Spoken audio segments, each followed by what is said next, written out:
The Columbus City Council meeting for July 6th, 2021 will now come to order. In compliance with the Open Meetings Act, Nebraska Revised Statute 84-1407. Current copy of this act is posted in this meeting room. Madam Clerk, would you please call roll? Bulkley. Here. Augustine Schulte. Here. Barr. Here. Hemer. Jablonski. Here. Kreshaw. Here. Lohr. Roth. Here. Schilling. Here. Mayor Bulkley, the roll has been called. Thank you. Mrs. Council President. Our Father, thank you for the opportunity to serve our fellow citizens. Please give us your wisdom and guidance to make the proper decisions entrusted to this governmental body. May our conduct show respect, honor, and courtesy to each other, as well as to all our citizens. Amen.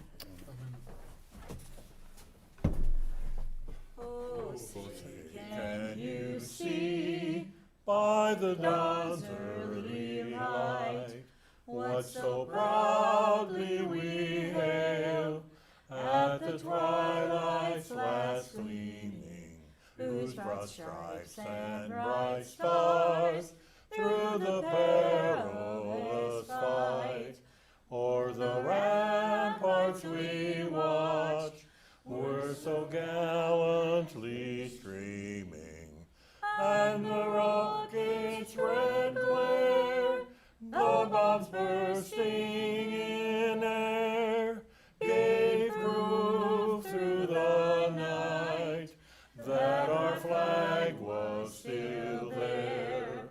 Oh, say does that star-spangled banner yet wave o'er the land of the free and the home of the brave?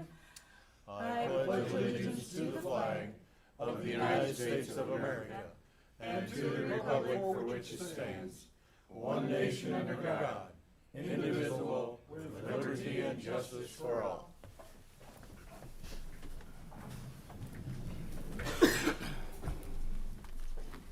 Good evening. I welcome everyone to tonight's council meeting.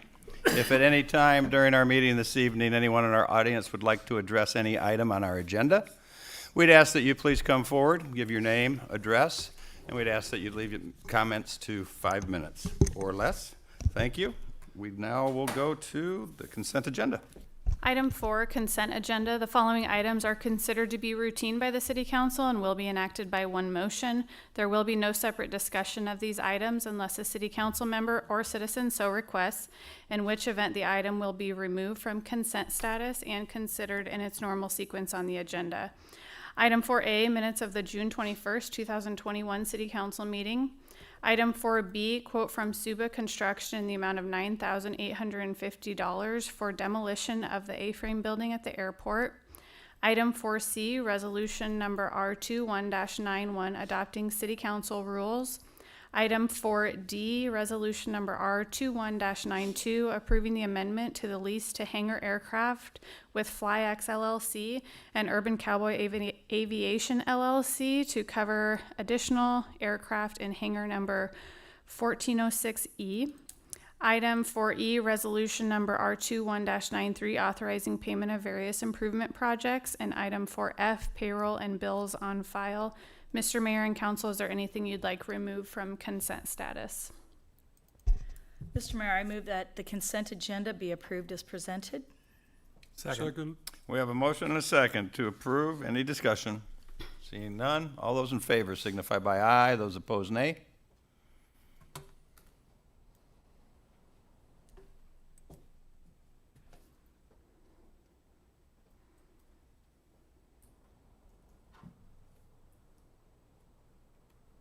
Motion passes.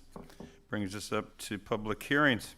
Item 7A, public hearing, the Citizens Advisory Review Committee report of activities presented in accordance with the Columbus Economic Development Plan.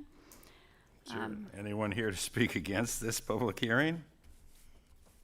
Would you like to give us an update on the public Sure. hearing? Thank you. As kind of overviewed in the memo attached here, In the last 6 months since the previous report, we've had one application, and that was from Columbus Habitat for Humanity.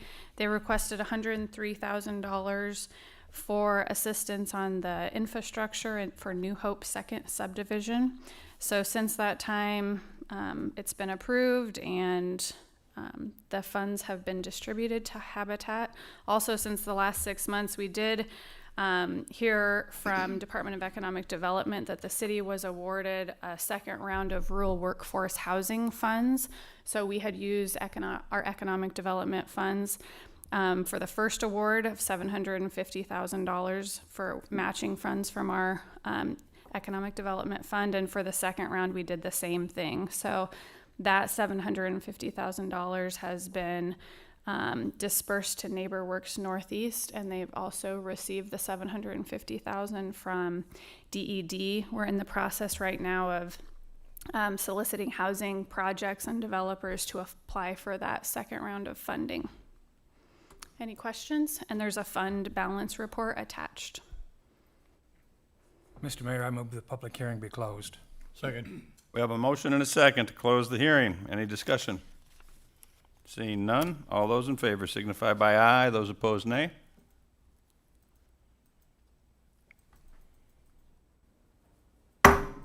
Motion passes. Brings us up to new business. Item 13A, application of Knights of Columbus for a special designated liquor license on 26th Avenue between 13th and 14th Streets from 8 a.m. to 1 a.m., August 13th and 14th, 2021, for a beer garden in conjunction with Columbus Days. Mr. Mayor, I move the special designated liquor license for the Knights of Columbus be approved. Second. We have a motion and a second to approve this special designated liquor license. Any discussion? I'm assuming this is all in conjunction with Columbus Days because of the dates and, Yes, it is. yep. No discussion? All those in favor signify by aye. Those opposed, nay. Motion passes. Item 13B, quote from Feld Fire Equipment in the amount of $588,873.36 for self-contained breathing apparatus equipment for the fire department.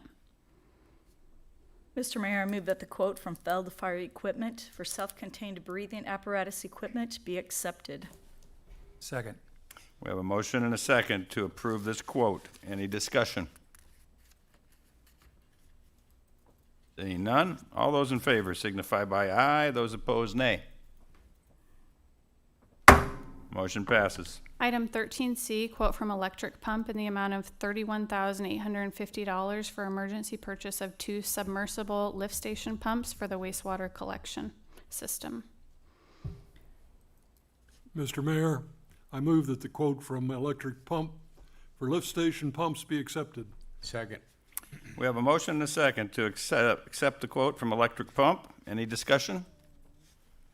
Seeing none, all those in favor signify by aye. Those opposed, nay. Whoops, I got ahead of myself there. You were going fast tonight, though. It's all right. Item 13D, comments from the mayor and city council members. In compliance with the Open Meetings Act, no discussion can be held on this item. Any comments from councilmen or women?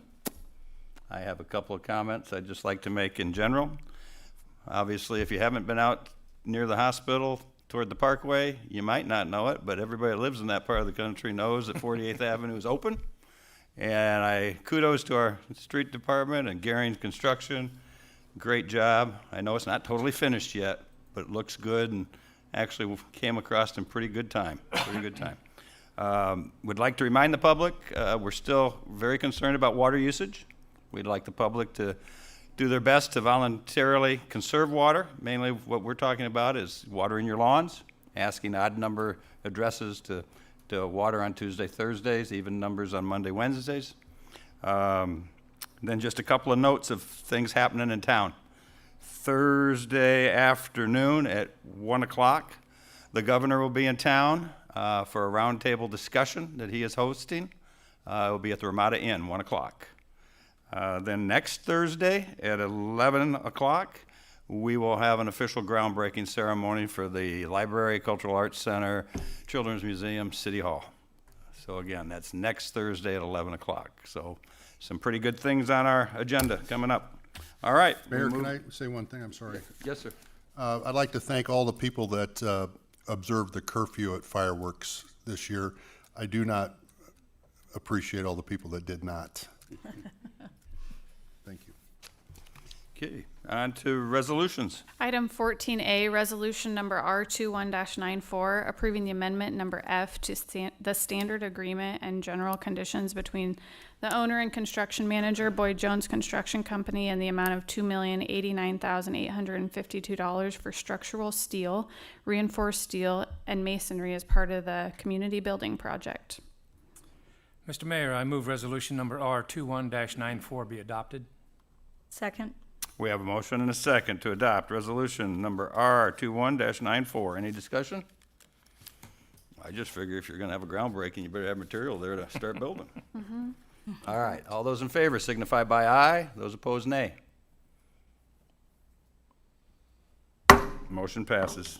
Item 14B, resolution number R21-95, approving the mutual agreement to terminate the commercial operator lease with Midwest Medical Transport LLC for hangar number 1328 at the airport.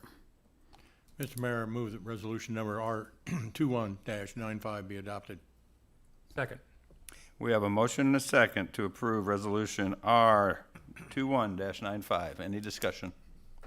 Yes, sir. Why weren't we able to roll the lease over to the current owner, or not owner, but the individuals that were leasing, subleasing from Midwest? I understand they're not, but we had to evict them now. Well, they So we- didn't ask permission. If they would have, before Apollo acquired that site, if they would have come to the city and said, hey, we're Midwest and we want to be done with the hangar and we'd like to just sublease it to Apollo for the duration of the term, we could have agreed to it at that time, but instead they subleased it without notifying us. I understand the Midwest side, I meant the Apollo side, so. Well, Apollo knew the procedure. Oh, Apollo was told they couldn't sublease without the I city's thought they came permission. forward No, and- Okay. You're hearing both sides. Well, I mean, Apollo knew that they were not to sublease this, okay. and they moved forward with what they moved forward with. And this was the only legal remedy we had, was to get them to be out, get Midwest to vacate the or terminate the lease, and then we can try to move forward, see if we can get them back in. Understand. All right, brings us up, oh, did we vote? Vote on it. I'm sorry. All those in favor signify by aye. Those opposed, nay. Motion passes. Item 16A, ordinance number 21-22, approving rezoning application of Providing Property Solutions LLC to rezone property located at 3770 18th Avenue from R1, Single Family Residential District, to R3, Multiple Family Residential District, and amend the future land use map of the comprehensive plan. The Planning Commission recommends approval with the condition that only townhomes, duplexes, or single-family residences be allowed. Mr. Mayor, Yes, sir.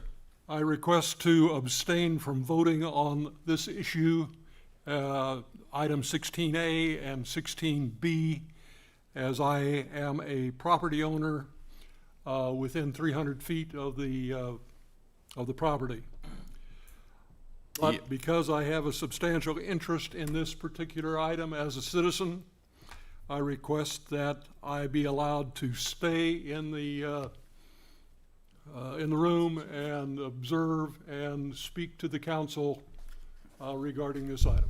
Yes, sir. And we had asked legal for that opinion at the last meeting, and we were fine with that.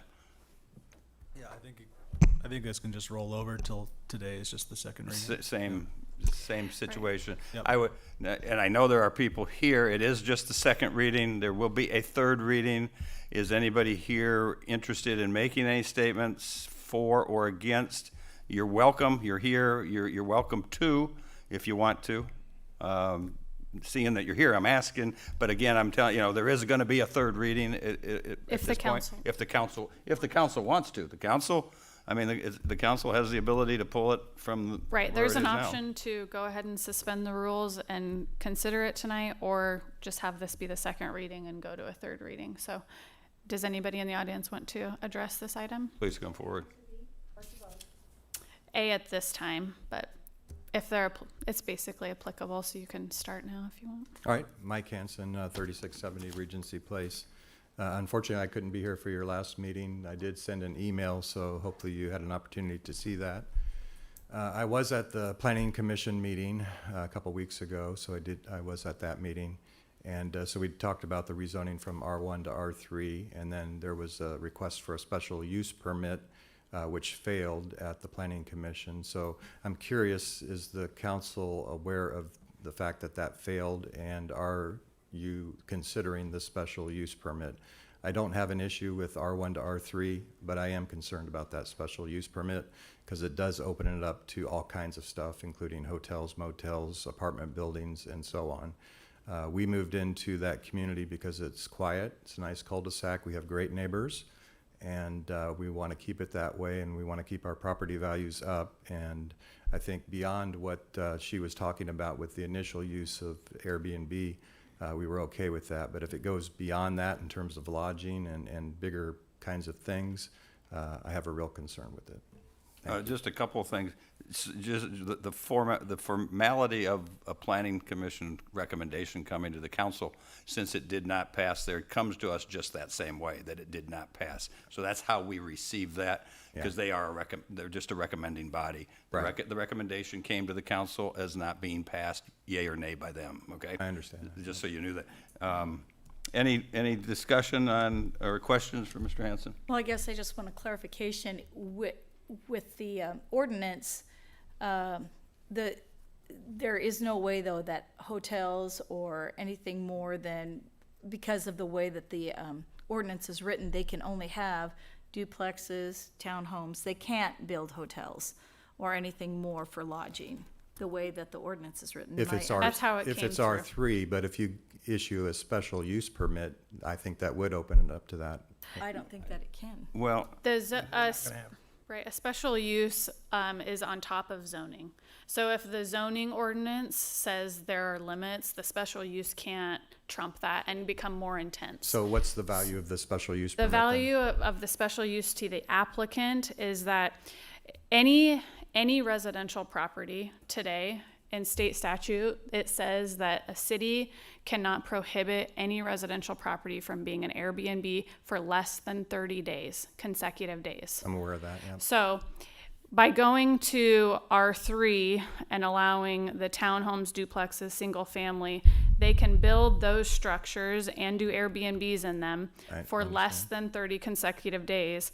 But if they are approved for a special use permit, they can do Airbnbs for in excess of 30 consecutive days. And So if there's a also long-term multifamilies? tenant, Right. if there's a 2-month or a 6-month or a 2-year, they can do that and classify it as an Airbnb So still. my understanding was R3 would allow them to do Airbnb in that building for just 2 families, up to 10 people in each space, 20 people total. Giving them a special use permit allows them to have multiple families in there, right? No, so that is not, the limit to 2 families is more with the zoning.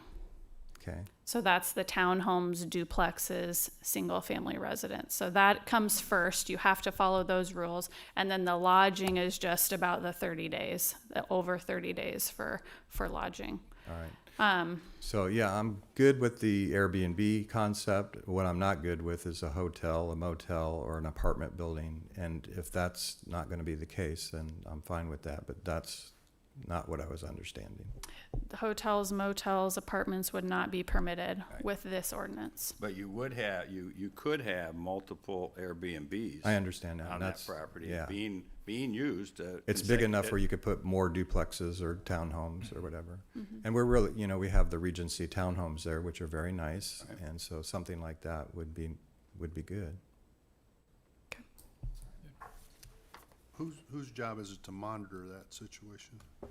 Well, when building permits and things come in. But beyond that, I mean, How do you know that nobody's violating? The over 30 consecutive days. Yeah.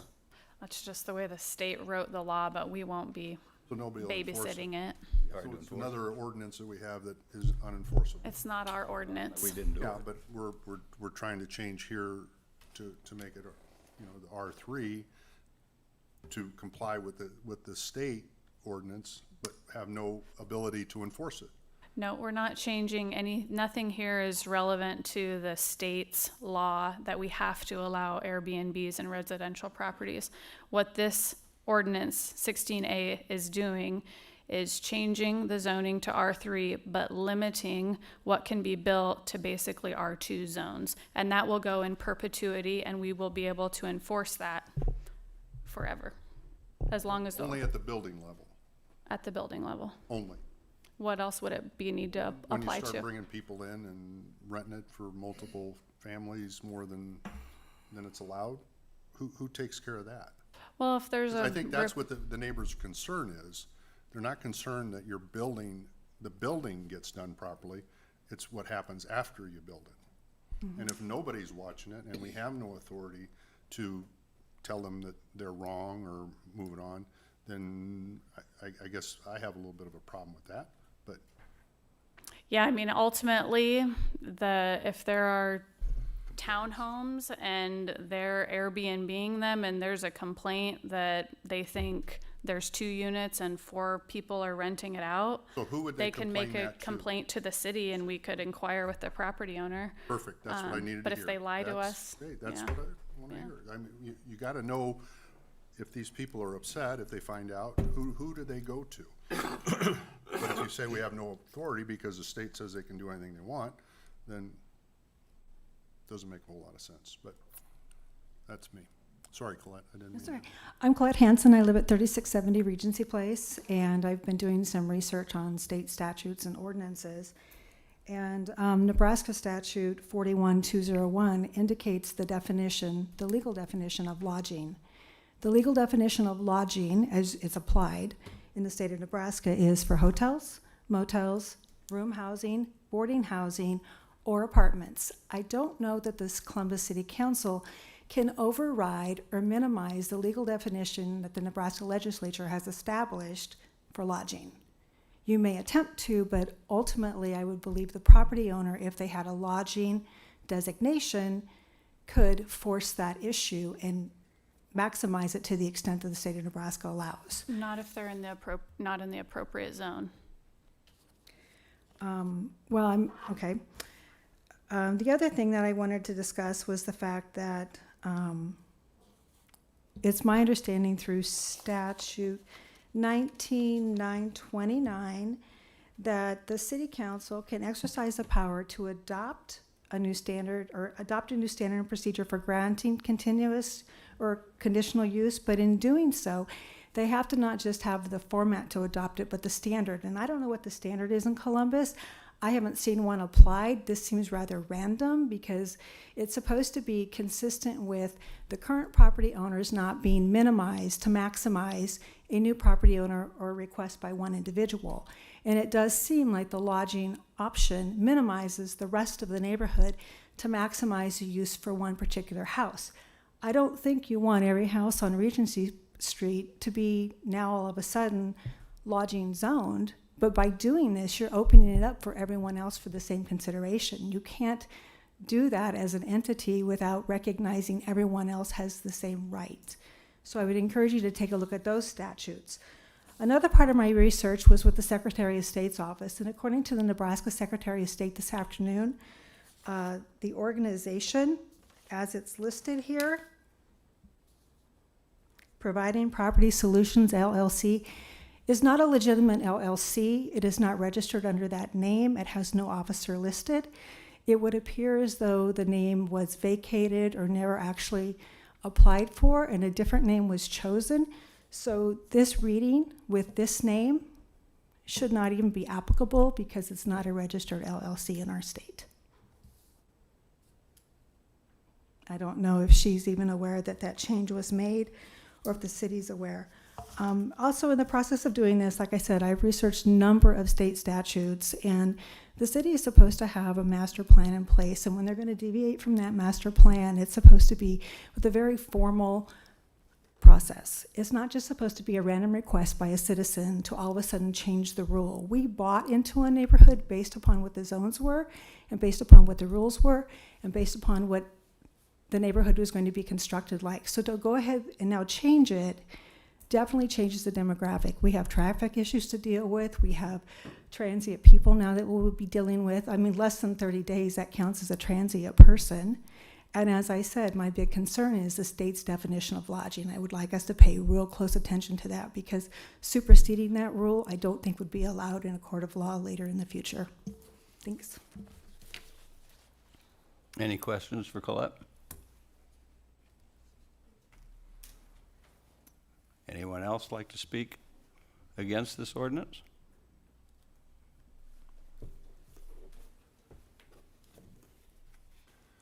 I'm Trent Roth, 3664 Regency Place. I'm a neighbor to this location, and I am very opposed to an R3 zoning. The R3 with special conditions allowing only a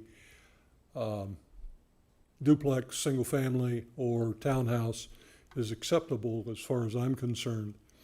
I'm also very concerned about the lodging concept, in that I don't care to have a hotel next to us, hotel, rooming house, whatever you want to call it. I think it will devalue our property, and I don't think that's acceptable. I would urge the council to deny the request. Thank you.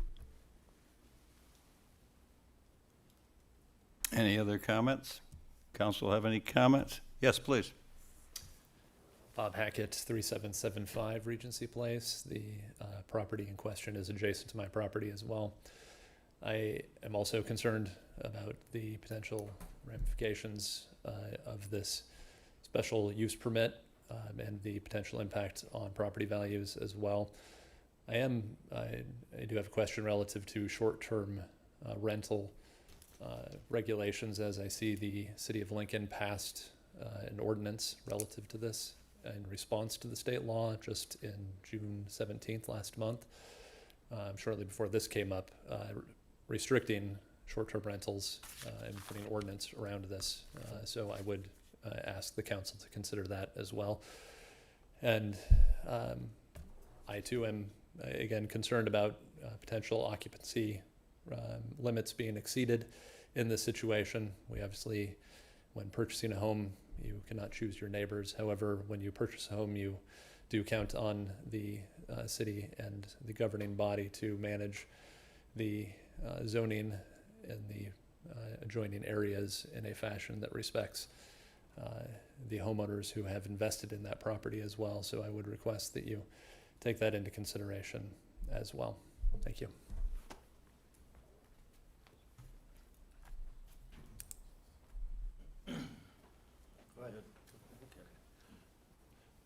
Kip Anderson, 3683 Regency Place. We own the lot to the north as well, so basically the existing structure is nearly entirely bordered to our property.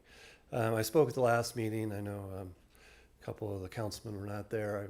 I oppose the special use permit primarily from the standpoint that what I would foresee is if there's a group on the upstairs, there's a good chance it'll be part of the same group that would be in the downstairs apartment that she's proposing.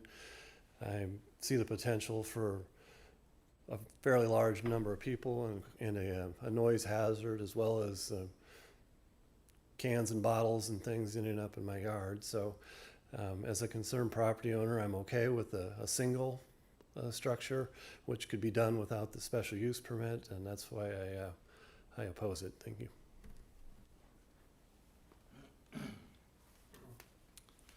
I'm Gary Stinger. I'm at 3675 Regency Place. I live right west of this property.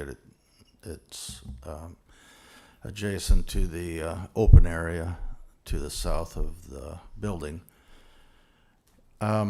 I agree with what everyone else was just bringing up here, so I won't go through that. But one thing I wanted to mention is if there's an allowance for more than one Airbnb in this place, it was talked about that there would be security cameras and things like that put up so they could monitor these places. And I do not want more buildings built to the south of this that would be similar to like Mahoney State Park or something where you have cabins here and here and here and here and it's all lodging. And then they put up large high lights so they can monitor with cameras for their security system. This is a darkened area right now, and we would not want a bunch of lighting, and I don't think that was mentioned before, so I just wanted to add that to it. Thank you. I got a question for Mr. Valoris. Do you know if this is a legal entity? That I'm not sure. We'd have to contact the I state guess to I check would, it out. I would make a motion to hold us off till you find out if you're dealing with a legal entity. Well, I guess being a second reading, they would have 2 weeks to have Produce that? to have an answer to that, because I would agree with you. I mean, I think enough, first of all, somebody would have to make a motion to take it out at the second, Yeah, from the second. there would, Anyway. in order to vote on this tonight, it'd have to have a motion with a second, and then there'd have to be 6 votes to waive the 3 readings of an ordinance. So this is only the second night. So if that vote to waive the 3 readings doesn't happen tonight, then there's nothing that can be done with the ordinance tonight. So that would give time for that answer and maybe some other answers of questions that were brought up if she has the chance to answer, Well, I mean, that's the first step. I mean, if we're not even dealing with the legal entity, So the Secretary of State's office told me that the corporation was either abandoned or vacated, or company was abandoned or vacated, or never actually legitimately applied for. I don't know which of the 3. However, Shaylin Spitz, is that her name, Spetz? Shaylin has an entity now entitled SJS Properties. So she has a different entity, but not this entity. Well, my point on that would be, I think it would only be courteous to her and Mr. Farringer to answer that question. I mean, we can all get online and search, and I don't mean that you didn't, but maybe there's something filed that hasn't been registered or whatever. They're not here this evening. This was a second reading on the agenda, which normally is not a voting situation. well, we tried to turn it into one. No, it says or. The rules. I mean, it's right here in the deal. It says No, it says It says or. or. but I mean, yeah. Well, but I mean, all We've we never do- had that before on a all we- second have. reading. all we're saying is if you want to discuss it tonight, discuss it. All right. If you don't want to vote, somebody's got to make a motion if you want to vote. And I would encourage you not to, because I believe the other side should hear some things that have been brought up, and in fairness, have an opportunity to address them. Just because I think that's only fair, because, what? I have no idea. I'm not on their agenda to call them and invite them. They know they should have been, and I would have expected them to have been here. Troy, are you going to make a motion, or you want me to? I don't think we need to make a motion. It's Just the second reading. If there's, and then we just need to go on if there's no other comments or discussion. Item 16B, everybody pretty much just talked to both of these items, but for formality, or item 16B is ordinance number 21-23, approving the special use permit application for Providing Property Solutions LLC for special use permit to allow lodging in an R3 multiple family residential district zone located at 3770 18th Avenue. Again, this is a second reading. No action will be taken. Item 16C, ordinance number 21-24, approving the purchase agreement with Samson Green Solutions LLC in the amount of $40,000 for purchase of city-owned property located at 1365 24th Avenue, the old Gene Steffi building and lot. Again, no motion is needed. This is just the second reading. And that brings us to the end of our agenda. Meeting adjourned.